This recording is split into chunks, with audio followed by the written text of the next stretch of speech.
नमस्कार, आप देख रहे हैं खबरदार। मैं हूं श्वेता सिंह। सबसे पहले खबरों को खबरदार के लेंस से देख लेते हैं। एक तरफ पाबंदियों में ढील, दूसरी तरफ केरल का कोरोना अलार्म। देश इस समय चिंता और कंफ्यूजन में है। सवाल यह है कि हालात सुधर गए हैं या कोरोना ब्लास्ट फिर से होगा। भारत के लोगों को हर्ड इम्यूनिटी मिल गई है या नहीं? भारतीय लोगों में कोरोना की पर्याप्त एंटीबॉडीज हैं या नहीं? इन सारे जरूरी सवालों का जवाब 21 राज्यों में हुए सीरो सर्वे के नतीजों में छिपा है। आईसीएमआर ने ये नतीजे जारी कर दिए हैं। इन्हें डिकोड करेंगे। वैसे बच्चों को लेकर भी बड़ी चिंताएं हैं। लोग सोच रहे हैं कि यह बच्चों को स्कूल भेजने का सही समय है भी या नहीं। क्या बच्चों का स्कूल चले हम वाला टाइम आ गया है? क्या इसके लिए माता पिता राजी हैं? कोरोना के खतरे के बीच परिवार के लेंस से इस पहलू का विश्लेषण करेंगे। इसके बाद देखिएगा कि तालिबान और चीन मिलकर बिजनेस पार्टनर वाली संभावनाएं क्यों देख रहे हैं, और इमरान खान और तालिबान की यारी में किस तरह आतंकवादी गतिविधियों की नई तैयारी है। तालिबान के साथ चीन और पाकिस्तान का ये खेल समझना होगा। अगर कोई अवैध कब्जे पर चुनाव करवा दे तो वो चुनाव भी अवैध ही होता है। ये बात आज भारत ने पाकिस्तान को अच्छे से समझा दी है। आज हम पीओके, जिसे आतंकवाद की लॉन्चपैड यूनिवर्सिटी कहते हैं, वहां हुए नापाक चुनाव का विश्लेषण करेंगे। और शुरुआत में ही आपको एक्स्ट्रा खबरदार कर देते हैं। केंद्र सरकार ने मेडिकल शिक्षा के क्षेत्र में एक बड़ा फैसला किया है। मेडिकल शिक्षा के क्षेत्र में ओबीसी को 27% और आर्थिक रूप से कमजोर कैंडिडेट्स को 10% आरक्षण दिया जाएगा। यह फैसला 2021-22 के सेशन से लागू होगा। हर साल ऑल इंडिया कोटा स्कीम के तहत MBBS, MS, BDS, MDS, dental, medical और डिप्लोमा में 5,550 छात्रों को इसका फायदा मिलेगा। प्रधानमंत्री नरेंद्र मोदी आज academic bank of credit scheme की शुरुआत उन्होंने की। इस स्कीम का फायदा उन स्टूडेंट्स को मिलेगा जिन्हें किन्हीं कारणों से बीच में ही पढ़ाई छोड़नी पड़ती है। Academic bank of credit her student के डेटा का एक वर्चुअल रिकॉर्ड है। कॉलेज और यूनिवर्सिटीज इस योजना में अपना रजिस्ट्रेशन करेंगे। इसके बाद वहां पढ़ने वाले हर छात्र का डेटा स्टोर होना शुरू हो जाएगा। अगर कोई छात्र बीच में ही पढ़ाई छोड़ देता है तो उसे कोर्स में बिताए गए समय के हिसाब से सर्टिफिकेट, डिप्लोमा या डिग्री दी जाएगी।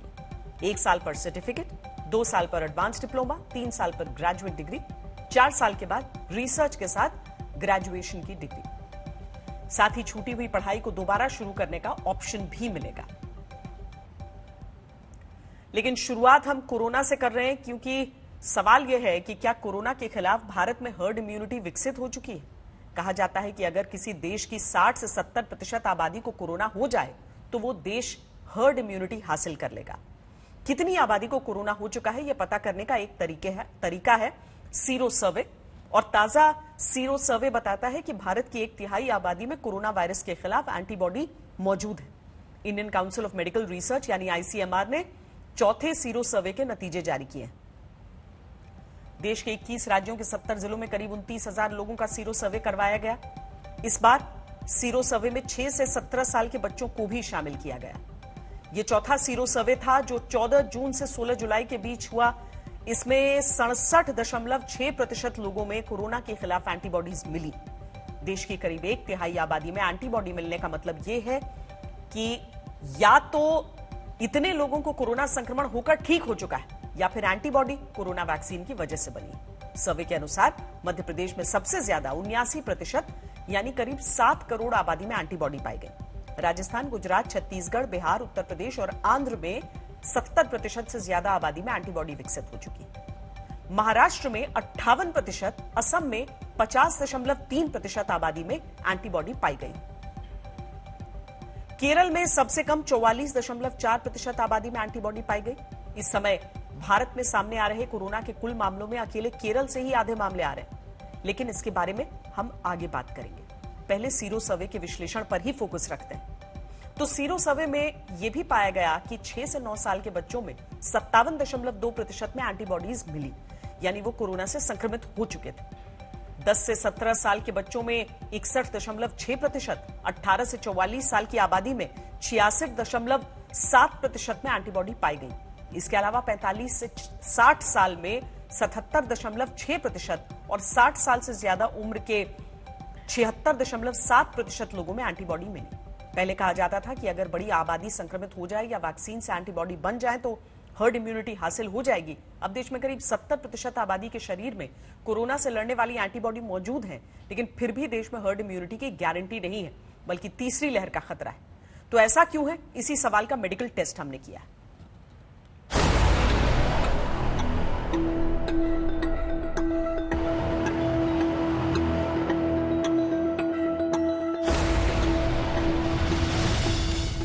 सीरो सर्वे के नतीजे बताते हैं कि अब तक तो देश में कोरोना के खिलाफ हर्ड इम्यूनिटी विकसित हो जानी चाहिए थी, लेकिन कोरोना संक्रमण के ट्रेंड बताते हैं कि देश में कोरोना की तीसरी लहर का खतरा बरकरार भी है और बेहद नजदीक भी।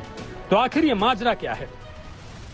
We have to look at the data very carefully.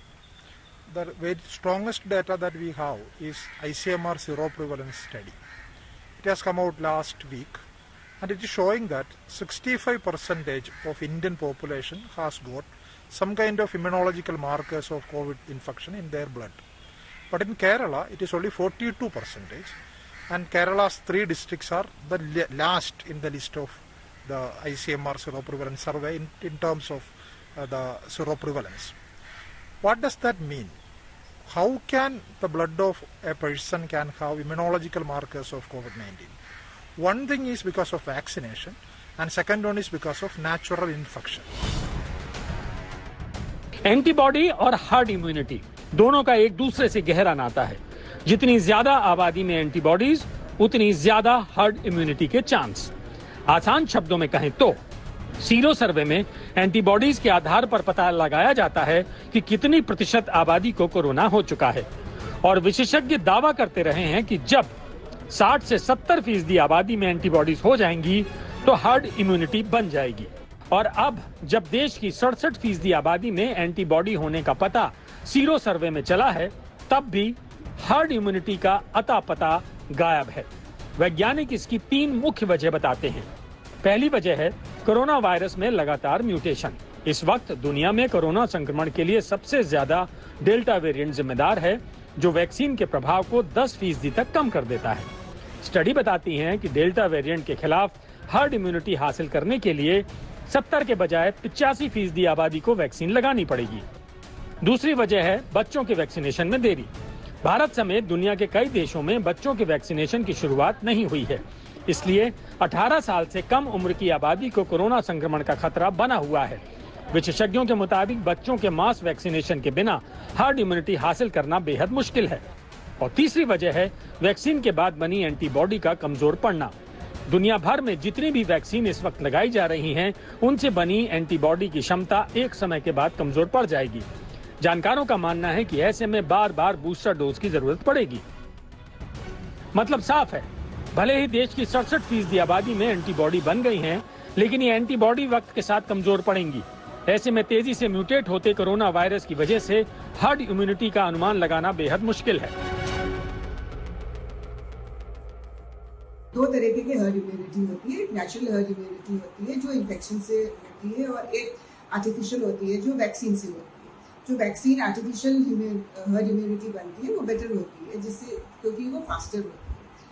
पर ये डिबेटेबल है कि जो परसेंटेज है, इनिशियली पहले कहा गया था कि 60% लोग अगर इम्यून हो जाएंगे तो ट्रांसमिशन या डिजीज कम हो जाएगा।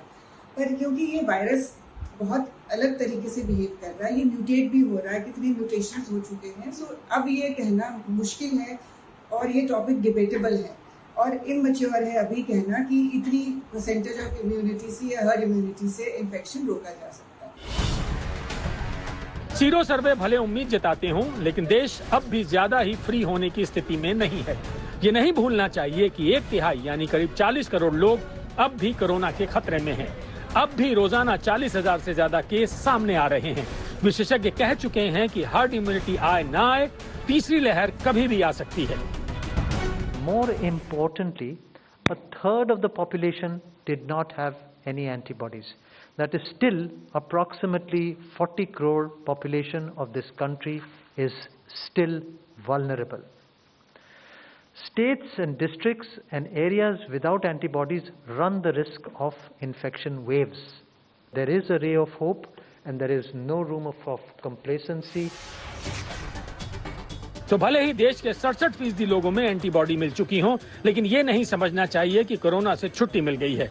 वैक्सीन तो ठीक है, लेकिन कोरोना वायरस को हल्के में लेने की भूल भारी पड़ सकती है। वैसे हर्ड इम्यूनिटी पाने के लिए कितनी प्रतिशत आबादी में कोरोना वायरस की एंटीबॉडी होनी चाहिए, इस पर अलग अलग तथ्य सामने आते रहते हैं। विशेषज्ञों का कहना है कि अगर 60 से 80% आबादी में एंटीबॉडीज बन जाए तो हर्ड इम्यूनिटी हासिल हो सकती है। लेकिन चौथे सीरो सर्वे में जो ICMR ने किया है उसमें 67% आबादी में एंटीबॉडीज पाई गई हैं। फिर भी सरकार का ये कहना है कि अभी तक हम हर्ड इम्यूनिटी तक नहीं पहुंचे हैं। इसका मतलब ये देखा जा रहा है कि हर्ड इम्यूनिटी हासिल करना अब भी भारत के लिए एक बड़ी चुनौती है। मिलन शर्मा, आज तक। वैसे सीरो सर्वे के आंकड़े देश में कोरोना के आंकड़ों से पूरी तरह मैच नहीं करते, क्योंकि कोरोना के मामले देश में एक बार फिर बढ़ रहे हैं और लगातार दूसरे दिन 43,000 से ज्यादा कोरोना केस दर्ज किए गए। स्वास्थ्य मंत्रालय के अनुसार पिछले 24 घंटों में 43,509 नए कोरोना केस आए और 640 संक्रमितों की जान चली गई। देश में आ रहे कुल मामलों में से करीब 50% सिर्फ केरल से हैं, जहां बुधवार को 22,000 से ज्यादा केस दर्ज हुए। कोरोना के कुल एक्टिव केस 4,03,840 हैं। इस मामले में दुनिया में भारत अब 7वें स्थान पर है। देश में कुल कोरोना के मामलों में से करीब 80% केरल, महाराष्ट्र और पूर्वोत्तर के राज्यों से है। स्वास्थ्य मंत्रालय के अनुसार एक बार फिर से कोरोना के मामलों में इजाफा हो रहा है। दूसरी लहर के दौरान रोजाना 4 लाख मामलों से घटकर 2 लाख तक पहुंचने में 26 दिनों का वक्त लगा था। 2 लाख केस से 1 लाख केस तक आने में 11 दिन का समय लगा। रोज 1 लाख से 50,000 केस तक आने में 20 दिन लगे, लेकिन अब पिछले 31 दिनों से नए केस 30 से 40,000 के बीच आ रहे हैं। कोरोना के मामले भारत में रोजाना 40,000 के आंकड़े के आसपास घूम रहे हैं। ऐसे में कोरोना के खिलाफ हर्ड इम्यूनिटी के इंतजार में बैठा तो नहीं जा सकता। जाहिर है जिंदगी चलते रहने का नाम है, लेकिन कोरोना महामारी ने बच्चों को भी घर पर बैठा दिया। पर अब जब कोरोना की दूसरी लहर थमने लगी है तो देश के कई राज्यों में 6ठी क्लास से ऊपर के बच्चों के लिए खोल दिए गए हैं स्कूल या जल्द खोले जाने वाले हैं। पंजाब में 26 जुलाई से 10वीं, 11वीं और 12वीं के बच्चों के स्कूल खुल गए हैं। इससे पहले 16 जुलाई को हरियाणा में 9वीं से 12वीं तक के स्कूल खोले जा चुके हैं।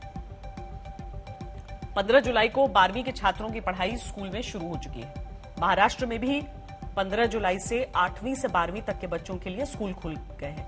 लेकिन इन इलाकों में जहां कोविड केस नहीं आ रहे, बिहार में भी 10वीं और 12वीं के स्कूल 12 जुलाई से खुल चुके हैं, जबकि उत्तराखंड, छत्तीसगढ़, आंध्र प्रदेश, हिमाचल में अगले महीने यानी अगस्त में स्कूल खोलने की तैयारी हो चुकी है।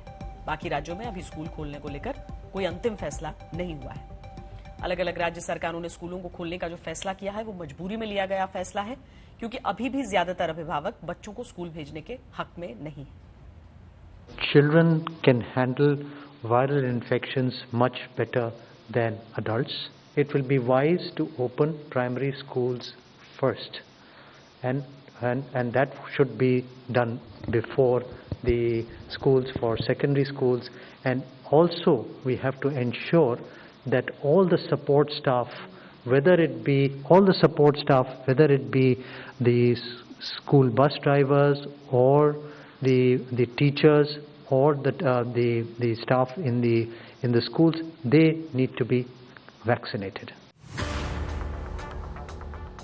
मंगलवार को आखिरकार सरकार ने इशारा दे दिया कि बच्चों का वैक्सीनेशन शुरू होने से पहले ही पूरे देश में दोबारा से स्कूल खुलने शुरू होने जा रहे हैं, जिसकी जरूरत एक्सपर्ट्स पहले ही बता चुके थे।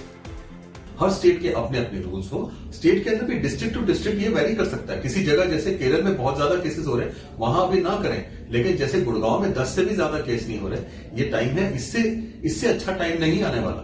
आगे चल के ये केसेस अगर कोई सोचता है कि 10 के बाद खत्म हो गए, अब ये खत्म हो जाएगा, कभी नहीं होने वाला।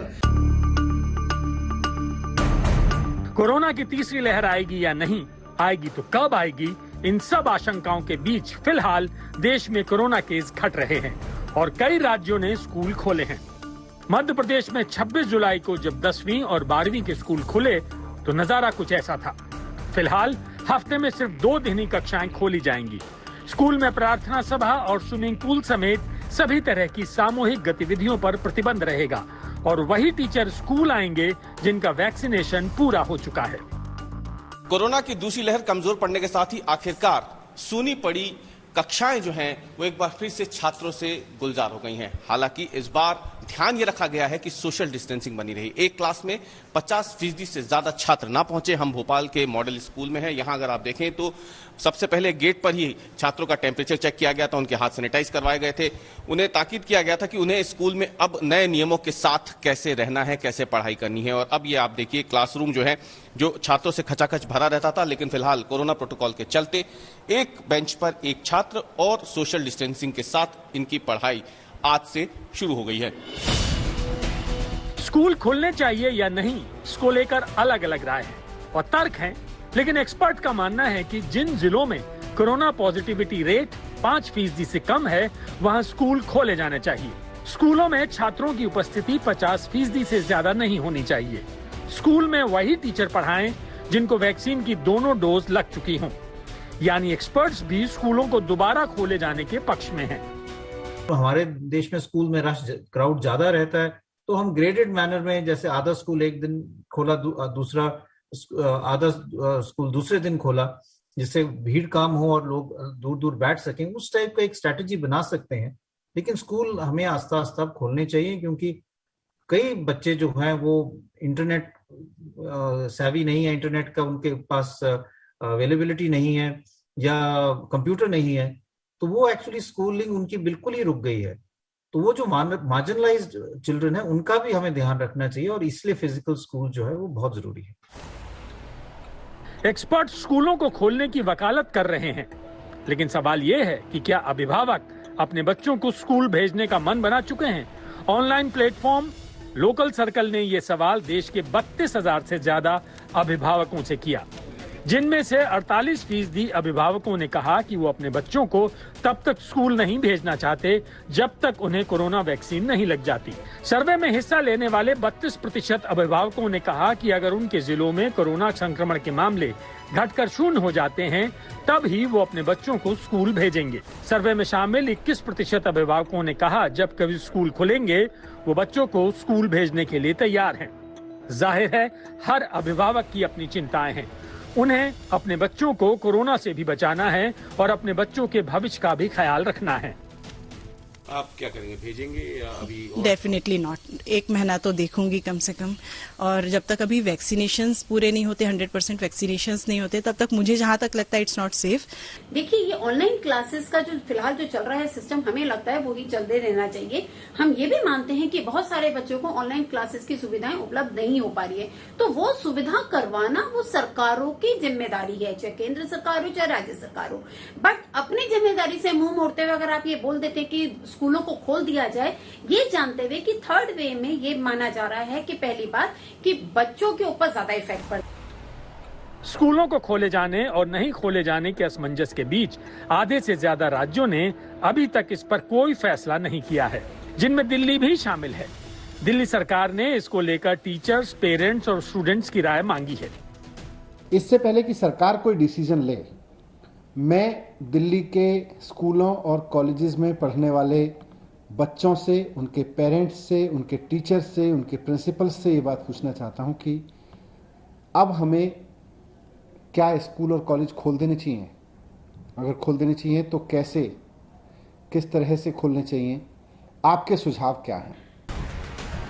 अभी जिन राज्यों में स्कूल खुले हैं उनमें से ज्यादातर में 10वीं और 12वीं की कक्षाएं ही चल रही हैं। जिन राज्यों में स्कूल खुलने वाले हैं वहां भी प्राइमरी स्कूल नहीं खुलेंगे।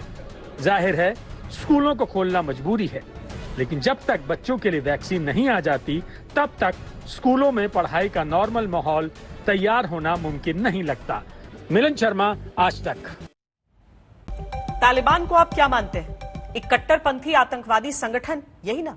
लेकिन चीन और पाकिस्तान का दिल तालिबान पर पसीज गया है।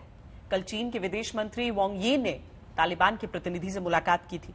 ये मुलाकात इस तरह हुई थी जैसे किसी दूसरे देश की सरकार के प्रतिनिधि से मुलाकात हो रही हो।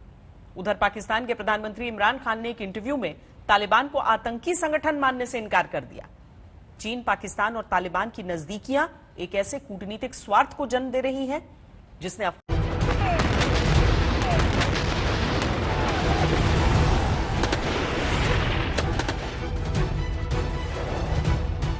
ये जो दृश्य आप देख रहे हैं इसे चीन महान कूटनीति कहेगा।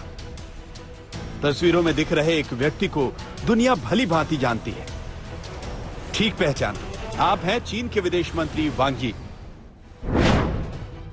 लेकिन दूसरे व्यक्ति को भी पहचान लीजिए, ये है मुल्ला अब्दुल गनी बरादर।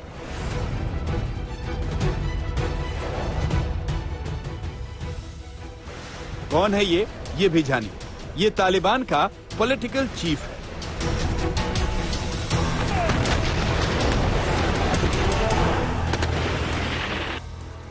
आपकी स्मृति में तालिबान को इन तस्वीरों के जरिए आपने जाना पहचाना होगा। कट्टरपंथी इस्लामिक विचार को मानने वाला चरमपंथी संगठन 1996 से 2001 तक अफगानिस्तान में अपनी सरकार के दौरान मध्ययुगीन बर्बरता की सारी हदें तालिबान ने लांघी। और अब जबकि अमेरिकी सेना 20 वर्षों के अफगानिस्तान मोर्चे को विराम दे रही है, तब तालिबान फिर से अफगानिस्तान को अपने कब्जे में लेकर वही कट्टरपंथी इस्लामी शासन लादने पर आमादा है। लेकिन चीन के पोर्ट सिटी तियानजिन में तालिबानी मुल्ला से चीनी विदेश मंत्री ने मिलकर उसे वैधता देने की शुरुआत कर दी है। तालिबान अफगानिस्तान में एक सैन्य और सियासी ताकत है। तालिबान से उम्मीद है कि वो अफगानिस्तान की शांति और पुनर्निर्माण में अहम भूमिका निभाएगा। हमें उम्मीद है कि तालिबान अपने देश और उसकी आवाम को सबसे ऊपर तरजीह देगा।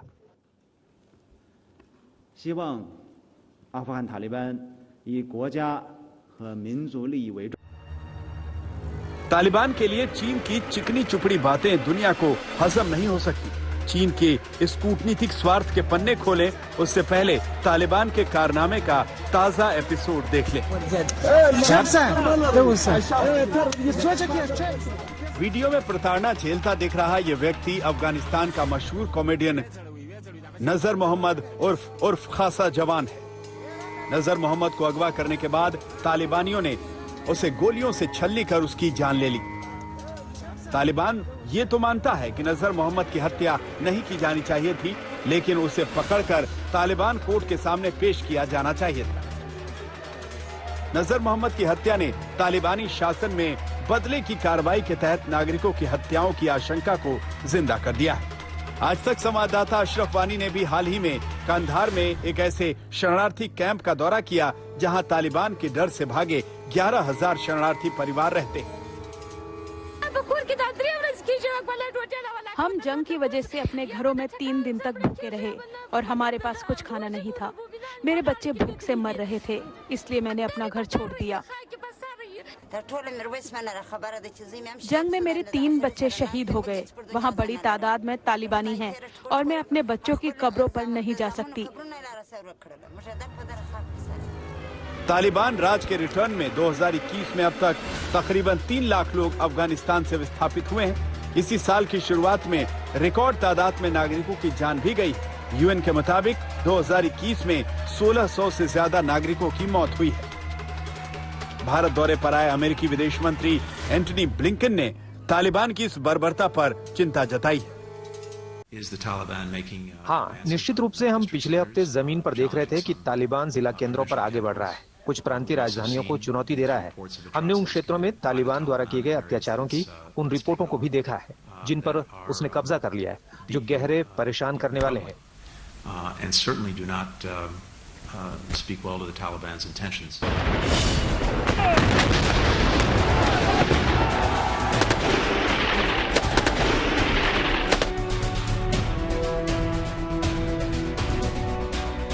ऐसे तालिबान को चीन क्यों अपने देश में बुलाकर कूटनीतिक मान्यता देता है, जबकि अफगानिस्तान की चुनी हुई लोकतांत्रिक सरकार जमीन पर इन तालिबानियों से लोहा ले रही? इसका सीधा सा जवाब है कि चीन का एजेंडा अपनी विस्तारवाद की नीति के तहत पाकिस्तान और पीओके में स्थापित अपने साम्राज्य को बचाए रखना है।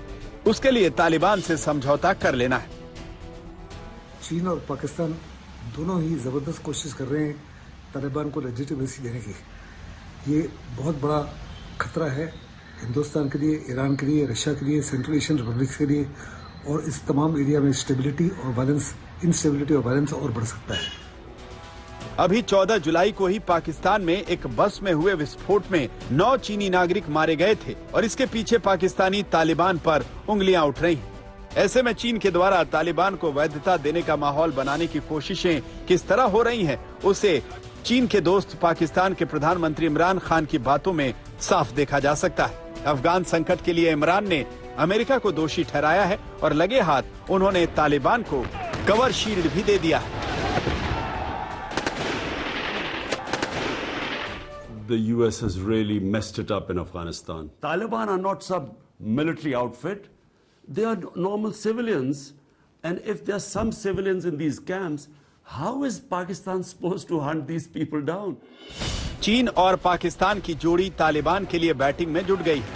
बदले में तालिबान ने चीन को उसकी जान माल की रक्षा का भरोसा दे दिया है। चीनी विदेश मंत्री से मिलने गए तालिबान के मुल्ला अब्दुल गनी बरादर ने कहा है, अफगान तालिबान कभी किसी ताकत को अफगानिस्तान में चीन को नुकसान पहुंचाने नहीं देता है, लेकिन तालिबान पर चीन और पाकिस्तानी स्टैंप लगने से दुनिया की चिंताएं खत्म नहीं होंगी। एक और रूस ने तजिकिस्तान में अपने बेस की मिलिट्री तैनाती बढ़ा दी है क्योंकि ISIS आतंकी अफगानिस्तान में घुस रहे हैं, तो दूसरी ओर भारत अपने पड़ोस में अशांति को बर्दाश्त नहीं कर सकता। Essential that peace negotiations are taken seriously by all parties. The world wishes to see an independent, sovereign, democratic and stable Afghanistan at peace with itself and with its neighbors. Bharat की अफगान नीति के सामने सबसे बड़ी चुनौती अफगानिस्तान पर बटी दुनिया को एक साथ लाना है। एक और अफगानिस्तान पर चीन और पाकिस्तान की चालबाजी है। उधर रूस ने भी अमेरिका के अफगान छोड़ने के तौर तरीकों को जल्दबाजी भरा कहा है। ऐसे में भारत को अपने कूटनीतिक कार्ड का बेहतर इस्तेमाल करना होगा। मंजीत नेगी के साथ आज तक ब्यूरो। पाकिस्तान के अवैध कब्जे में मौजूद POK में चुनाव कराने पर भारत ने तीखी प्रतिक्रिया दी। भारत के विदेश मंत्रालय ने कहा है कि पाकिस्तानी कब्जे वाले भारतीय क्षेत्र में कथित चुनाव अवैध कब्जे पर पर्दा डालने की कोशिश।